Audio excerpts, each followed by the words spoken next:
So I want to talk a little bit about the structure of the ATMs and how they tie into FIs. Obviously had them, experienced them. You know that it's divided generally into two pieces. There's the instructions of the position and of the movement. And then there is what we call in-betweens, which is what to pay attention to, where to bring the awareness. Right. What do you feel here? What do you feel there? How do you decide what to say? When you give an ATM or an FI, you address everything, but you can't say it all. Even if you try to say everything, you don't want to, because if you say too much, people can't focus.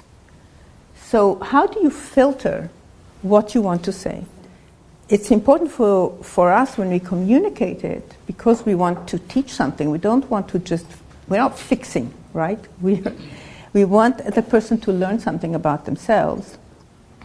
So we need to know which FI to give, the same way that we want to know which ATM. When we deliver it, what is the message that we're giving? What is the teaching point, the focal point? So that's how when you choose a course, or you've got classes every week, you can filter and figure out what your plan is so that your students learn something and succeed in it.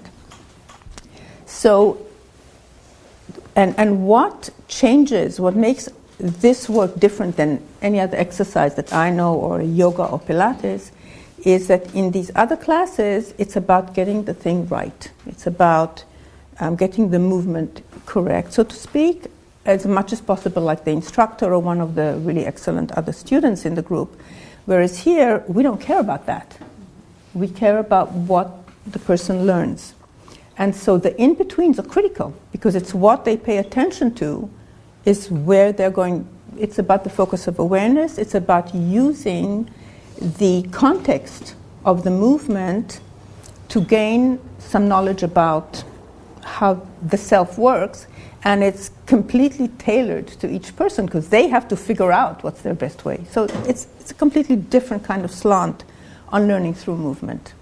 So is in order to be really clean with your in-betweens, we want to narrow them down. We say for every ATM, at least for the first part of it, choose 3.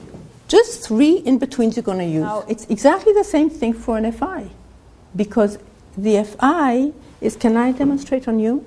An FI is a series of questions, right? It's not, I'm going to fix this. It's, let's figure out how you do this, because it's about you, right? So if we have the question that we decided about the weight first, then I can do that in an FI, because I can put my hands here and through her pelvis, feel together with her what I'm feeling is her contact on the floor. I feel she's shifting a little bit more to the right, which I didn't expect when she starts. And when we go back, I'm thinking of the sitting bones and then going back.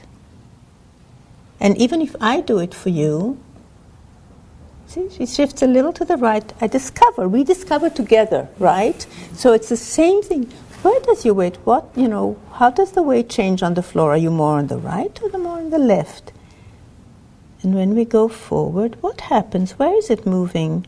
How does the contact on the floor change? So it's exactly the same thing. And the same thing if I ask about the breathing. So I know that when she looks down, I want to find out, can I feel anything? I can go here, and we can do it. And I want to feel. I'm giving her feedback. We're communicating about the breathing. Can I feel when she's breathing in and out? Because I know I would be able to feel some of it here. And I can also ask this question here, the exact same question. When do you breathe in? When do you breathe out? And meanwhile, I'm giving her feedback, so we're communicating about it. Thank you. So this is just to make the point that the connection between the ATM and FI is also that you can feel, and you've been doing it all the time, the same movement as you do in an ATM you can feel and feedback. and also that the questions that you ask yourself are really important. So I want my questions to be really simple, concrete ones that I can feel. Like, where does the movement start? Oh, I'll figure it out somehow, or at least through the question I'll figure out more. So this filtering the in-betweens, finding out the critical ones, it's not just a theoretical, like, academic exercise. It actually changes completely the way you work and makes your message much clearer and more direct in ATM and in FI.